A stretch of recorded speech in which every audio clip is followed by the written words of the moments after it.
Okay, we're here with Jeff Page, County Manager in the Lyon County Commissioners Chambers.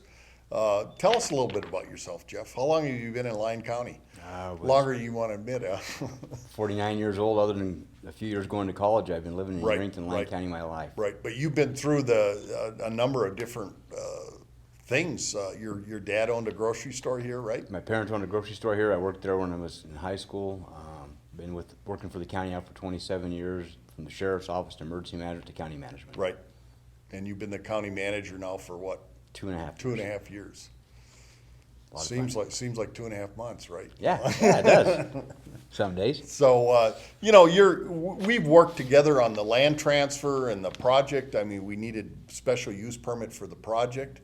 And so you're intimately familiar with Pumpkin Hollow, is I that am, safe to yes. say? Yes, I am. And of course, we started doing the land transfer bill a couple years back. And then we got this other element inserted into the process of doing a wilderness area on the South Pine Grove Hills. And how would you characterize the process that we've gone through to try to figure out, is there a solution for that? I would say that the process has been very open and transparent in regards to the public. There's not been, unlike other private enterprises, there hasn't been a whole lot of behind the doors, backdoor stuff. It's been very open, transparent process, as we'll find out here real soon with the public on the wilderness component. Right. The land deal with the city of Yarington and the county, we supported that 100%. It made sense for the city of Yarington to go after the land, and for the county to, we still get the benefit of tax dollars coming off of that. It gives the city something they've never had before, and it's a place to grow industry. Right. And so for us, it's just it's a win-win situation. Right. What were some of the key elements in looking at of course, I've talked to several people about the study that we had done to try to get a factual basis for that.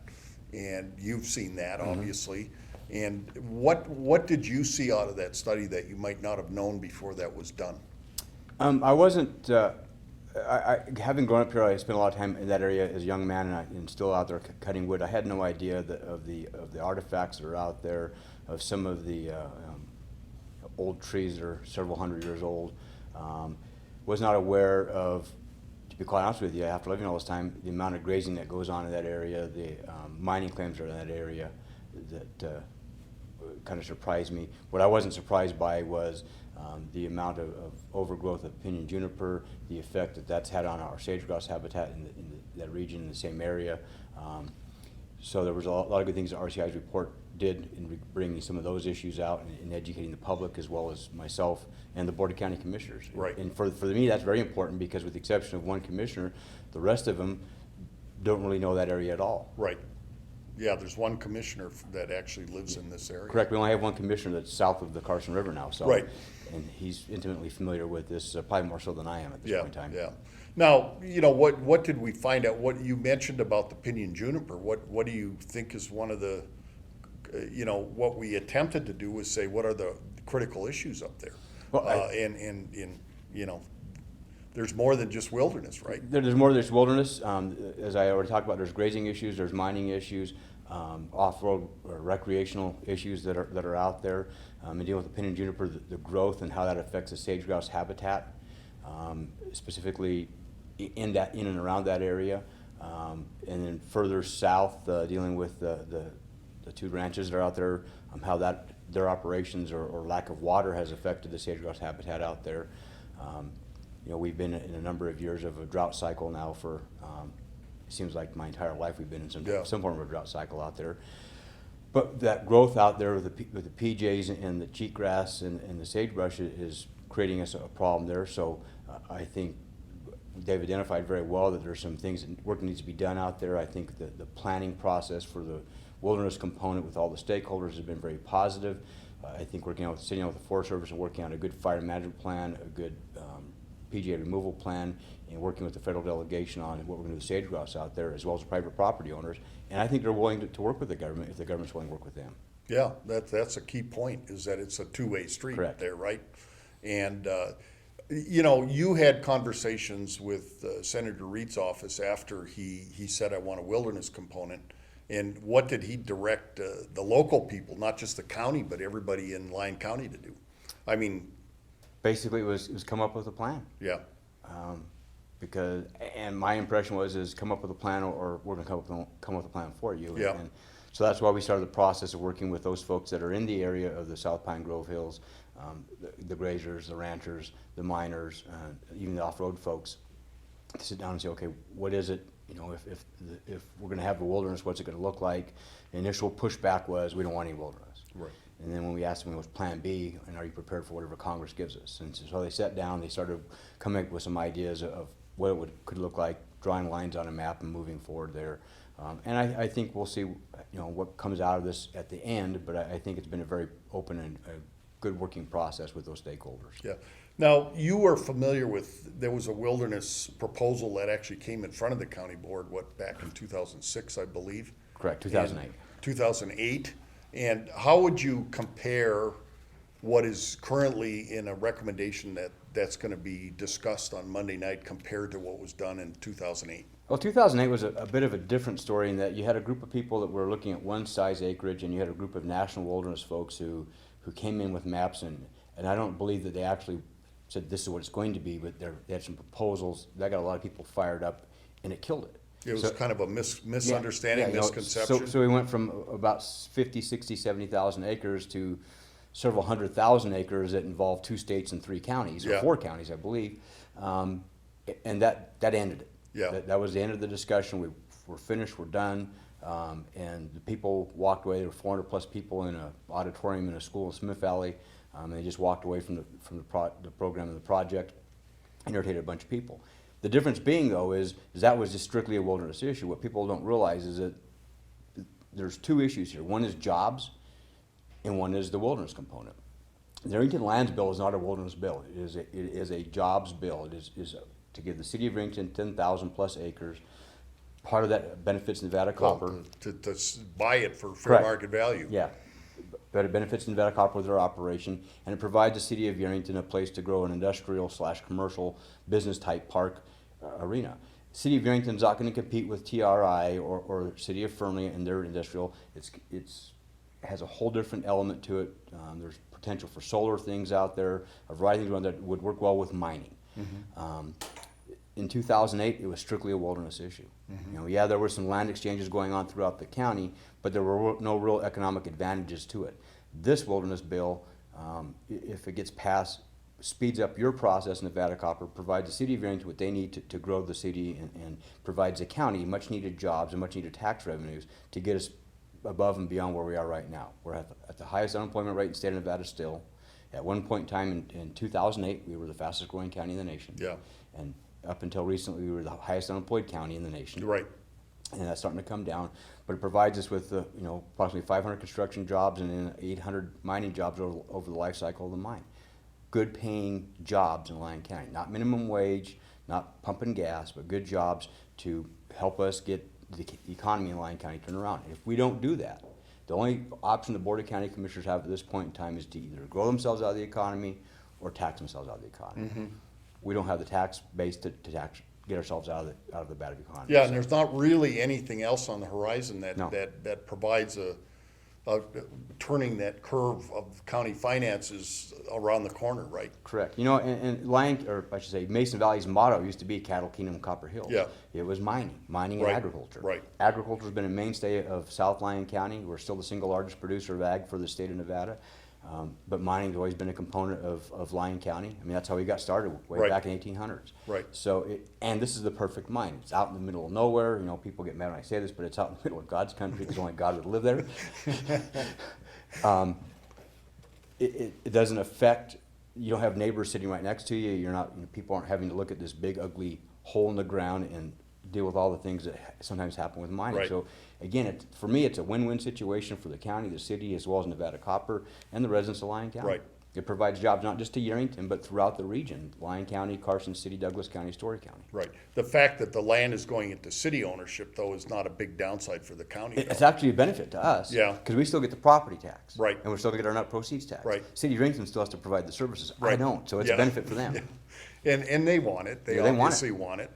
They've looked for how many years to try to get, commercial or industrial development, and they've fallen by the wayside every time. Well, and they haven't had the place to do it. I mean, you have to have the acreage to attract businesses in. Right. Because businesses, industrial businesses are not going to go on Main Street. They Right. need a place that's away from general population. It's a perfect place for them. It allows them the opportunity to interconnect from Purcell Lane to 95A down the road by putting in roads, even potential rail spur, a variety of things to help them benefit the city. Where with the county, we don't have that commitment or that tie necessarily to the city of Rington. We have to look at the entire county. So Right. it gives the city the opportunity to control their own destiny. Yeah, well, what do you say to people in Fernley and Dayton and even Smith Valley, which is closer, but Fernley and Dayton, Well, I have to you go- know, the mine's here, not in Fernley and Dayton. I have to go back from 1954 to 1978 when Anaconda opened the mine here. What people don't realize is that the reason they have paved roads in other parts of the county, the reason they have some of the things that they have in other parts of the county is because Anaconda paid the bills and net proceeds. Yeah, Same thing happens here. right, It comes into our general fund and we put it throughout the county. We don't just earmark it for Smith Valley or Mason Valley. It goes into the general fund. and right. it's It's the earmarked. county general Yeah. fund, which is all of the Correct. county. Correct. And that's the benefit of having something like this move into our region. Right. So again, the key thing that you see is now, from your perspective, there really is balance, where 2 years ago, it was strictly a wilderness deal. And now it's a combined, there is something in it for the. Correct. As somebody once told me, do we have a dog in the hunt? And it sounds like you got a dog in the hunt. We do, and the county probably would not want to, if they had a better choice, they probably wouldn't want to be sitting here talking about wilderness. They would prefer Yeah. the lands bill to go through, but it is what it is. So either we control our destiny or somebody else is going to control Right. it for us. So let's get moving forward, let's get it done, and let's get you guys whole and the city whole and get this project moving. Yeah. What's your characterization of the interaction with the congressional delegation? They've been involved, haven't they? They have been, and they've been fantastic to work with. We've had some communication issues, and I guess that happens with politics Yeah. and misunderstanding. But for the most part, dealing with Congressman Amity, dealing with Senator Heller, Senator Reed's office, has been nothing but a positive relationship, getting things moving forward, having discussions back and forth. I think they want to see the jobs that Nevada Copper is going to produce. They want to see the jobs in Lyon County. They want to see Lyon County get out of the hole that they're in financially. And I think they're all willing to work for the same cause. Right. And, by the way, I just heard today from one of our advisors in Washington that met with the new Congressman, Stephen Horton, and he's on board. He has publicly supported this the land bill, and he's saying he'll do what he can as not a congressman yet, but prospective congressman, to support this and communicate with the current delegation. And I think that's the one thing that's difficult is when they split the districts, Amity no longer actually represents this end of the county. But he still represents part of Lyon County. But he's the one who got the bill off the ground to begin with, and I'm glad to see Horsford is following through Yeah. and will support as well. Yeah. Now we have bipartisan, both houses working for the same Right. goal. Right. I mean, if you look at, there's other wilderness bills that have been sitting there for a while now. Yeah. Other the public lands bill has been sitting there for a while now.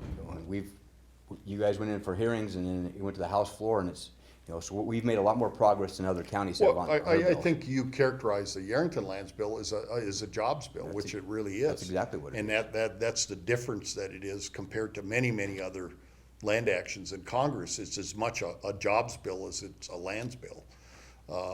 So I mean that's an important distinction to make, I think. So It is, and it's unlike, like I said, what happened in 2008, that was strictly wilderness. This is without, I don't think we'd be having the conversation about wilderness if it wasn't tied to the jobs bill. right.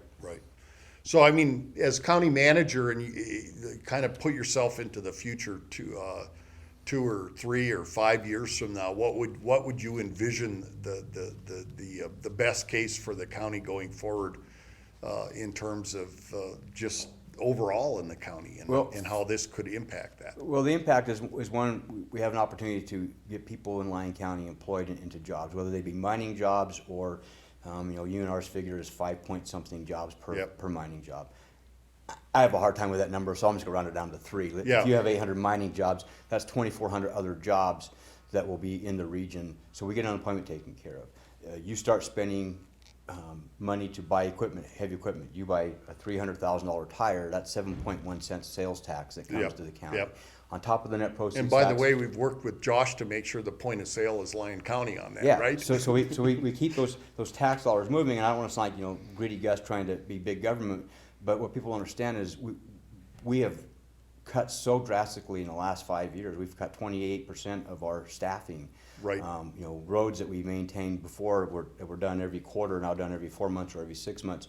We're taking roads off the maintain list. We have water and sewer issues in Mound House. We have sewer issues in Mark Twain that we need funding for to get those things taken care of before the federal government comes in and says, this is what you're going to do, and it's twice as expensive because they're now following their rules instead of what the state wants us to do.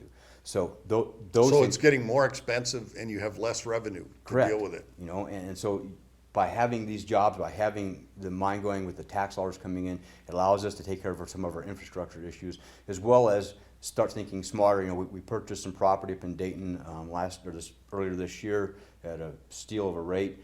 Now allows us to take all those different county offices we have throughout the Dayton region and put it into one building to build a county government center, which becomes more efficient, more effective for the taxpayer dollar in the long run.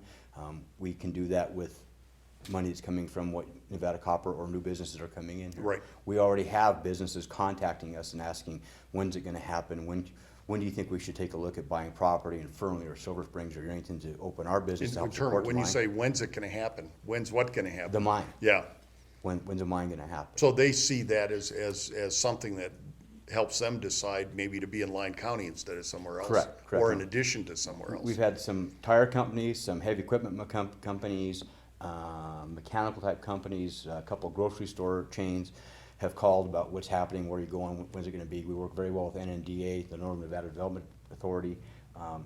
They're getting same types of calls, so people are just waiting for this thing to get pushed through, to get it done, and start seeing where Nevada Copper is going and get moving. Yeah, so you would say there was an opportunity and maybe a sense of urgency to get it done? Because yes. it's there. It is. Yep. And you've seen the statistics on other rural Nevada counties in their net proceeds and property taxes and unemployment rates. And is there a difference between them and Lyon County? There's huge. I mean, I look at Eureka County, who's got $30 million sitting in reserve. Right. I look at Elko County, who they ask what recession. Yeah, And they don't have enough houses for people to live there. Right. So they're pushing houses as quick as they can. I have a friend of mine who's in construction who got a phone call in October and said, "Can you have 200 homes built for us in Winnemucca by October 31st?" They're pushing, they're hand over fist. Right. They're doing well. They're getting things taken care of.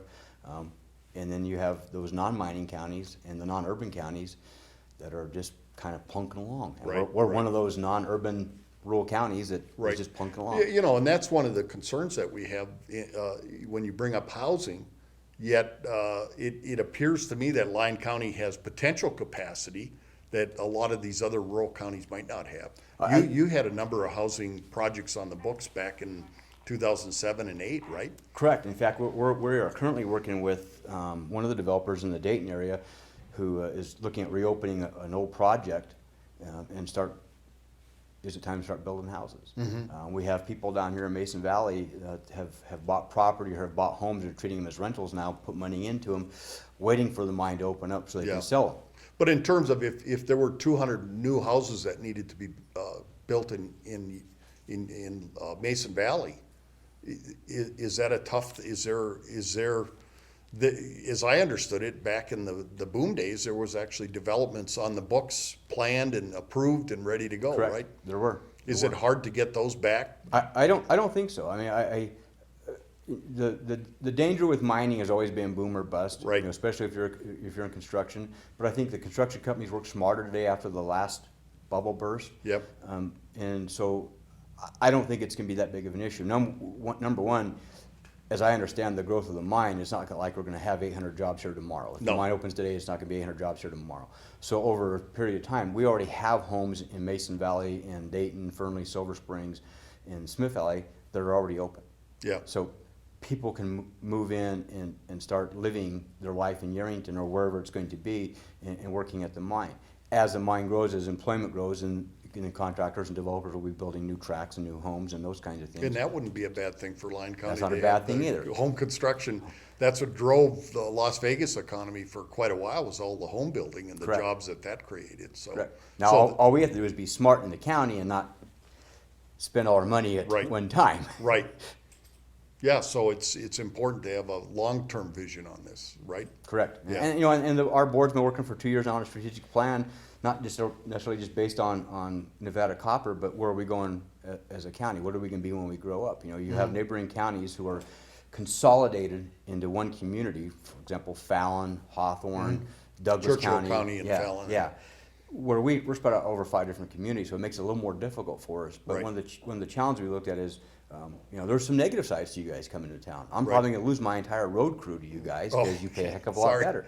But we're looking at plans as to, okay, when that happens, how do we do that? Right. Do we stay with the traditional model of employees, or do we take a look at contracting some of those services out? Right. You know, this board has had the attitude of, if it's in the yellow pages, why are we doing it? Yeah, And so we're looking at those things now Right. where we haven't before in the past. right. It could be a big impact if we can get this done, and the sooner the better would be a safe statement. Yes.